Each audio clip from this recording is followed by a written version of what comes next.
Hello everyone. तो कैसे हैं आप सब। तो स्वागत है आपके प्यारे से चैनल बायोलॉजी अड्डा में। तो दोस्तों हम लोग यहाँ पे जो 10,000 क्वेश्चन की सीरीज देख रहे हैं उसमें हम लोग इस वीडियो में हम लोग बहुत सारे इंपॉर्टेंट प्रश्नों को देखेंगे। तो सबसे पहले हम लोग प्रश्न को देखते हैं कि कौन कौन सा प्रश्न है। तो पहला प्रश्न आज का है वो है कि पादप विज्ञान के कवक शास्त्र में किसका अध्ययन किया जाता है।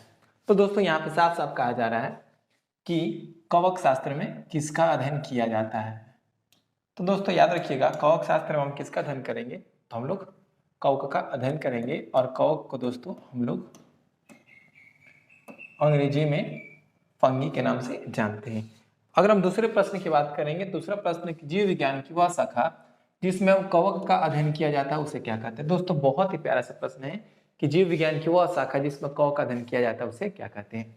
तो याद रखिएगा, उसे हम लोग कहते हैं माइकोलॉजी। क्या कहते हैं दोस्तों? माइकोलॉजी। तो याद रखिएगा, माइकोलॉजी जीव विज्ञान की वह एक शाखा है जिसमें हम लोग किसका अध्ययन करते हैं तो कवकों का अध्ययन करते हैं। ठीक है, चलिए अगला प्रश्न की ओर पहुंचते हैं। और अगला प्रश्न है एग्रोएस्ट्रोलॉजी में किसका अध्ययन किया जाता है। बहुत ही महत्वपूर्ण प्रश्न है कि एग्रोएस्ट्रोलॉजी में किसका अध्ययन किया जाता है।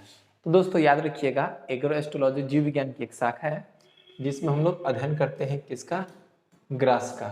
किसका? यानी कि घास का अध्ययन करते हैं। दोस्तों किसका अध्ययन करते हैं? घास का। यानी कि ऑप्शन नंबर आपका हो जाएगा बी इसका सही उत्तर।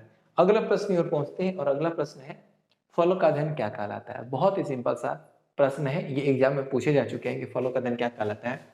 क्या इसे एंथोलॉजी कहेंगे, क्या पोमोलॉजी कहेंगे, एस्पर्मोलॉजी कहेंगे कि सर्पेंटोलॉजी कहेंगे। तो दोस्तों ध्यान से समझिएगा, यहाँ पे हम आपको 4 प्रश्न के जवाब देते हैं। ठीक है, सबसे पहले एंथोलॉजी की बात करेंगे। तो दोस्तों एंथोलॉजी में हम किसका अध्ययन करते हैं? इसमें अध्ययन करते हैं फ्लावर का। पोमोलॉजी में किसका अध्ययन करते हैं? पोमोलॉजी में अध्ययन करते हैं फ्रूट यानी कि फल का। ठीक है, एस्पर्मोलॉजी में किसका अध्ययन करते हैं तो सीड का यानी कि बीज का। दोस्तों ठीक है, बीज का।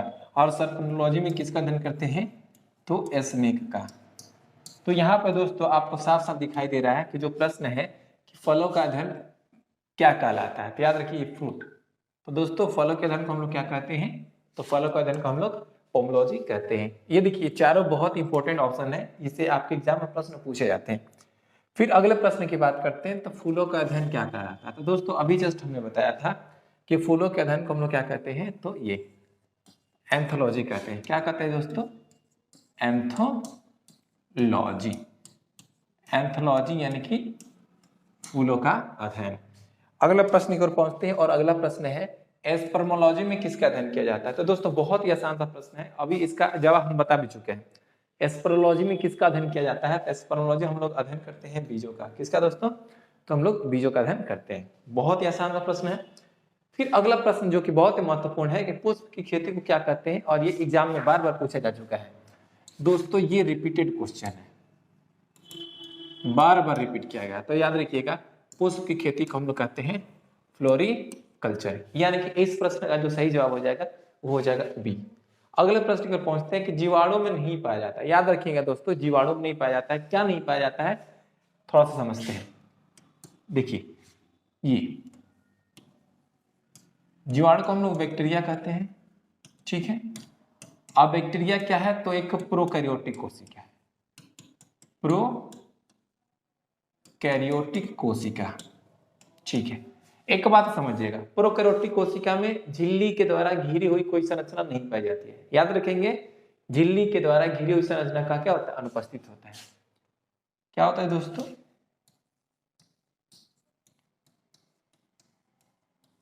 झिल्ली के द्वारा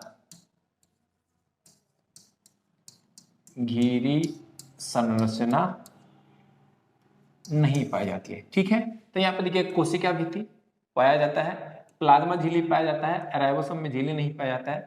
तो देखिए दोस्तों राइबोसोम, प्लाज्मा झिल्ली, कोशिका भित्ति। लेकिन याद रखिएगा जो माइटोकॉन्ड्रिया है दोस्तों, ये है क्या? एक डबल मेम्ब्रेन बाउंड है। डबल मेम्ब्रेन बाउंड यानी कि दोहरी झिल्ली के द्वारा घिरी हुई एक कोशिकांग है जो कि केवल और केवल किसमें पाई जाती है तो यूकैरियोटिक सेल में पाई जाती है। किसमें पाई जाती है दोस्तों? यूकैरियोटिक सेल में पाई जाती है, जो कि प्रोकैरियोटिक सेल में नहीं पाई जाती है। तो इस प्रश्न का जो सही जवाब हो जाएगा वो हो जाएगा ये माइटोकॉन्ड्रिया। आई होप कि आपको समझ में आ गई होगी। अगला प्रश्न की ओर पहुंचते हैं और अगला प्रश्न है जलीय फर्न जिसे जैव उर्वरक के रूप में प्रयुक्त किया जाता है। बहुत ही महत्वपूर्ण प्रश्न है, एग्जाम में पूछे जा चुके हैं। याद रखिएगा, जो जलीय फर्न है जिसका प्रयोग हम लोग जैव उर्वरक के रूप में करते हैं वो है एजोला। और दोस्तों याद रखिएगा, ये जैव उर्वरक के रूप में किस खेत में प्रयोग किया जाता है, तो धान के खेत में।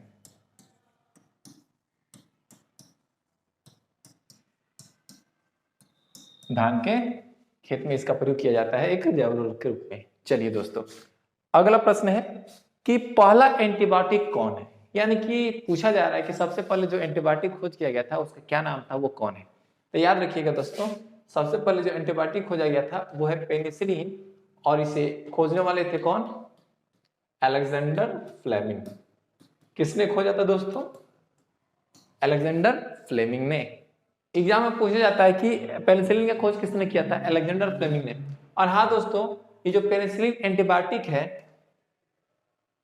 इसे कहां से खोजा गया था, तो याद रखिएगा, इसे एक कवक से खोजा गया था। किससे, एक कवक से जिसका नाम है पेनिसिलियम। क्या नाम है दोस्तों, पेनिसिलियम नाम है। आई होप कि आपको समझ में आ गई होगी दोस्तों। यहाँ पे हमने कितने प्रश्न देखे, 1 2 3 और ये 4 प्रश्न हम लोग क्लियर कर लिए। फिर अगले प्रश्न की ओर पहुंचते हैं, विषाणु क्या है। विषाणु क्या है, तो दोस्तों एक हम बात बता दें कि विषाणु क्या होता है कि जब जीवित कोशिका के अंदर जाता है तो जीवित होता है, जीवित कोशिका के बाहर होता है तो मृत होता है। यानी कि इसे हम लोग सजीव और निर्जीव के श्रेणी में नहीं रखते हैं, जबकि उसके बीच वाला कहते हैं। तो बहुत ही सिंपल सा प्रश्न है कि देखिए, अगर हम एक वायरस को देखते हैं, समझने का प्रयास कीजिएगा। अगर हम क्या करते हैं, एक वायरस को देखते हैं यानी कि विषाणु को देखते हैं, तो देखिएगा, मान लेते हैं ये है, तो इसमें देखिएगा, तो इसमें एक प्रोटीन होता है और ये आरएनए होता है, ठीक है। और किसी किसी में डीएनए भी होता है। तो याद रखिएगा, जो वायरस है ना उसमें प्रोटीन और आरएनए होता है या डीएनए होता है। तो यहाँ पे हम देख पा रहे हैं कि इसमें कोशिका वाली संरचना तो है ही नहीं। जब कोशिका वाली संरचना नहीं है दोस्तों, तो क्या हो जाएगा, अकोशिकीय, अकोशिकीय, ए सेलुलर, ठीक है। क्या हो जाएगा, ए सेलुलर हो जाएगा, अकोशिकीय। तो वायरस क्या होता है, ए सेलुलर होता है। एक और बात याद रखिएगा, वायरस के स्टडी को हम लोग क्या कहते हैं, तो दोस्तों स्टडी को हम लोग कहते हैं वायरोलॉजी। क्या कहते हैं जी, वायरोलॉजी कहते हैं। आई होप कि आपको क्लियर हो गया होगा।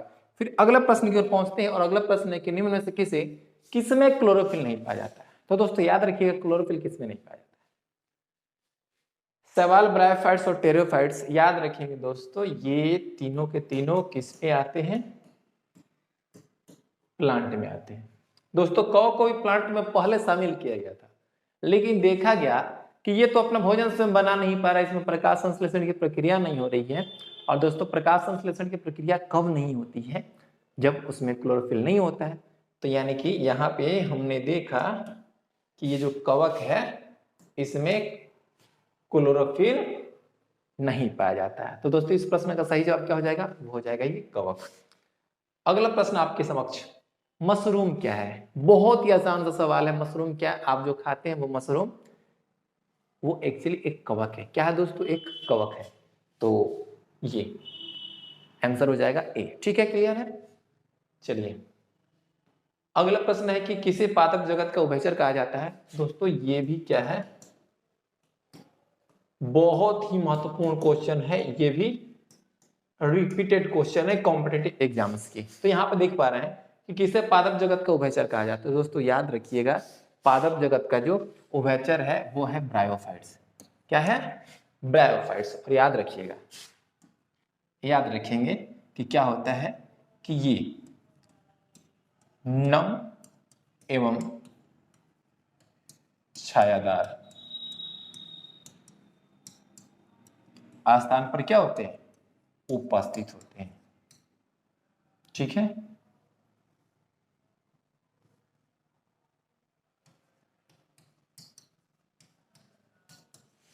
ओके दोस्तों, अब अगला जो प्रश्न है और शायद ये अंतिम प्रश्न है कि मिर्गी आपने आस पास में गांव में या शहर में कहीं भी रहते हो, आपने मिर्गी का नाम सुना होगा कि कोई फलाना है, उसको मिर्गी की बीमारी है। यानी कि जब मिर्गी आ जाता है उसका हाथ ऐसे ऐसे वो हिलने लगता है, टेढ़ा हो जाता है, वैसे। ठीक है, तो मिर्गी का इलाज के लिए एक औषधि है जिसको लाइकेन से निकाला जाता है, लाइकेन से प्राप्त किया जाता है। वो कौन सा लाइकेन है इसमें हम आपको बताएंगे। ठीक है, अगर आपको पता हो तो वीडियो खत्म होने से पहले आप इसका जवाब कमेंट बॉक्स में जरूर दे दीजिएगा, बहुत ही महत्वपूर्ण है। दोस्तों यहाँ पे देखिएगा, हमने यहाँ पे उस लाइकेन को दिखाया है। अब ये जो लाइकेन है इसका नाम है दोस्तों परमेलिया। क्या नाम है? परमेलिया।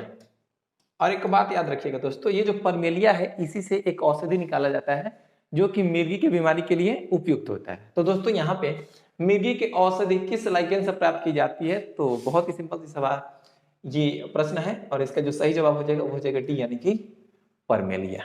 ठीक है दोस्तों, चलिए तो दोस्तों इस वीडियो में इतना ही। बहुत ही छोटी वीडियो है लेकिन बहुत ही महत्वपूर्ण है। तो दोस्तों मिलते हैं नेक्स्ट वीडियो में लेकर के बहुत सारे इंपॉर्टेंट प्रश्नों को। तब तक के लिए जय हिंद। और दोस्तों अगर वीडियो आपको अच्छा लगे तो इसको लाइक कीजिएगा और ज़्यादा से ज़्यादा शेयर कीजिए। जितने भी भाई हैं, जितने भी बहनें हैं जो कि कॉम्पिटेटिव एग्जाम की तैयारी कर रही हैं, उनके लिए ये बहुत ही महत्वपूर्ण साबित होगा। अगर आप इसे रेगुलर देखते हैं तो आपको लगभग 10,000 क्वेश्चन जीव विज्ञान के हो जाएंगे। और दोस्तों इससे बाहर से क्वेश्चन कभी आ ही नहीं सकते। तो मिलता हूँ नेक्स्ट वीडियो में, तब तक के लिए बेस्ट ऑफ लक।